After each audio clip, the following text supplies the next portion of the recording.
औज़ु बिल्लाहि मिनश्शैतानिर्रजीम बिस्मिल्लाहिर्रहमानिर्रहीम। अस्सलामु अलैकुम वरहमतुल्लाहि वबरकातुहू। कैसे हैं आप लोग? उम्मीद है कि खैरियत से होंगे। नेक्स्ट लेटर्स की तरफ चलते हैं। आज के जो हमारे लेटर्स हैं वो हैं सौद एंड वॉद। दो ही लेटर्स आज हम करेंगे।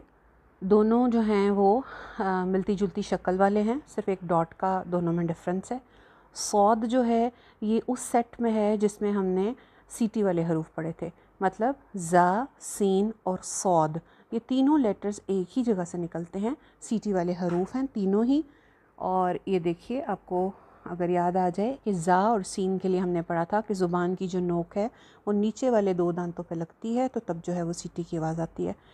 इसके अलावा ज़ा और सीन दोनों बारीक हरूफ थे, जबकि सौद जो है ये मोटा हर्फ है। अच्छा, मोटा होने के साथ साथ ये भरा हुआ भी है। भरा हुआ का क्या मतलब होता है? भरा हुआ का मतलब ये होता है कि ज़ुबान जो है वो पूरी की पूरी ऊपर उठ जाती है और मुंह अंदर से भर जाता है, जैसे कि आपको तस्वीर में भी नज़र आ रहा होगा। इससे पहले जो हमने मोटे हरूफ पढ़े, जैसे हमने खौ पढ़ा था, ये मैं आपको खौ को क्लोज़अप करके दिखाती हूँ। आपको नज़र आ रहा होगा खौ में ज़ुबान पीछे से उठी हुई है लेटर मोटा करने के लिए, लेकिन मुंह पूरा भरा हुआ नहीं है, मुंह का अगला हिस्सा खाली है। नज़र आ रहा है ना आपको? तो भरे हुए लेटर्स वो कहलाते हैं जिसमें ज़ुबान पूरी की पूरी ऊपर उठ जाती है और मुंह अंदर से भर जाता है। जब मुंह भर जाता है हमारा किसी चीज़ से, तो आवाज़ भी कैसे निकलती है? भरी हुई निकलती है ना। जैसे हम मुंह में कोई रोटी का निवाला डाल डाल लेते हैं, खाना खाने लगते हैं, तो आवाज़ हमारी भर जाती है। तो बिल्कुल उसी तरह जो लेटर्स आगे हम पढ़ने जा रहे हैं, सौद ज़ौद भी और तौ ज़ौ भी, ये चारों लेटर्स जो हैं ये बहुत मोटे भी हैं और भरे हुए भी हैं। मतलब बहुत मोटे इसलिए कह रही हूँ क्योंकि भरे हुए की क्वालिटी भी बीच में, सिफत भी बीच में शामिल हो रही है, तो इस वजह से वो ज़्यादा मोटे हो जाते हैं। तो सौद, इसको खूब मोटा करके पढ़ना है। दूसरी बात, इसको लंबा करके पढ़ना है, इसके ऊपर मद है। सौद, सौद, पहले आवाज़ जो है वो सीटी की आएगी, ज़ुबान पीछे से ऊपर उठेगी, सौद। और अलिफ भी जो है वो इसका मोटा हो जाएगा। हमने पढ़ा था कि ये मोटे हरूफ के साथ का अलिफ भी मोटा ही होता है, जैसे खौ, रो, अलिफ मोटे थे, इसी तरह सौद। इसको स्वाद नहीं कहना, कुछ लोग इसको कहते हैं स्वाद, स्वाद नहीं है ये। जैसे हम उर्दू में अगर इसको लिखें तो कैसे लिखेंगे? खोल के, सौद ज़बर अलिफ सौद हल साकिन सौद, सौद बोलेंगे, ठीक है।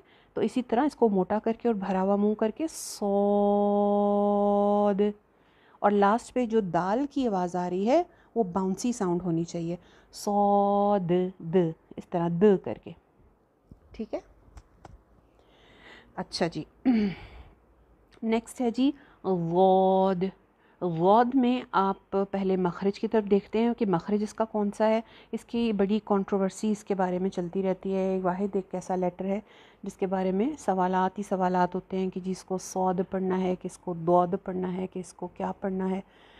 हमने कुछ भी इसको नहीं करना, सिंपली सिर्फ इसके मखरज को फॉलो करना है, दैट्स इट।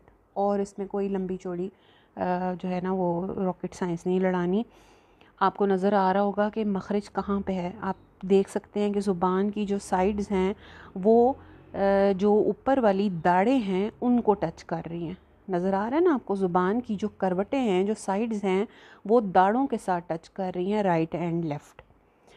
तो यही इसका मखरज है। दूसरी जो इम्पॉर्टेंट चीज़ नोट करने वाली है वो ये है कि ज़ुबान की जो नोक है वो कहीं पे भी नहीं लग रही है, वो अगले वाले दांतों के साथ जाके नहीं लग रही है, ठीक है ना। तो जब हमारी ज़ुबान की नोक अगले वाले दांतों के साथ नहीं लगेगी तो फिर ना तो दाल की आवाज़ निकलेगी मुंह से। अगर हमारी ज़ुबान की नोक नीचे वाले दांतों में नहीं लगेगी तो ना तो ज़ा की आवाज़ भी नहीं निकलेगी। तो ना तो ये ज़ौ पढ़ना है, ना ये दौ पढ़ना है। समझ आइए? एक तो ये मोटा हर्फ है, इसमें भी ज़ुबान पूरी की पूरी ऊपर उठ जाएगी।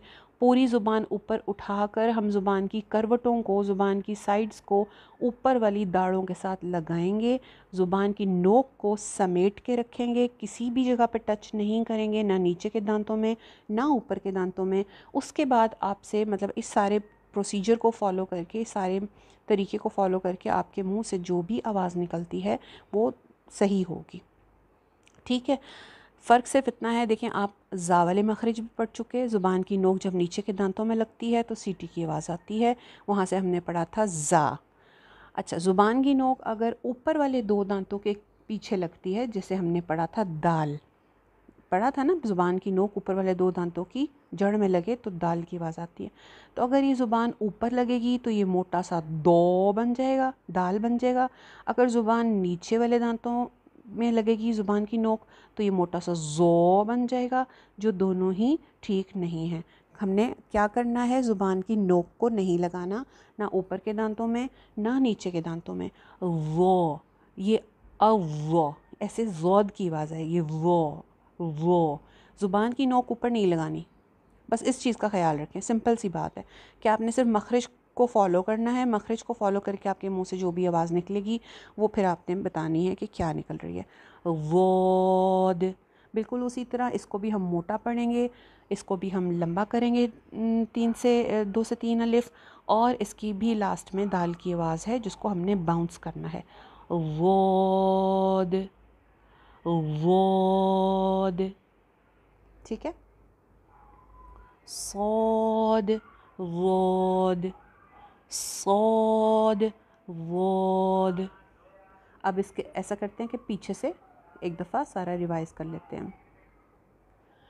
अलिफ बा ता सा जीम हा खो दाल दाल रो ज़ा सीन शीन सोद वोद। बिल्कुल ठीक।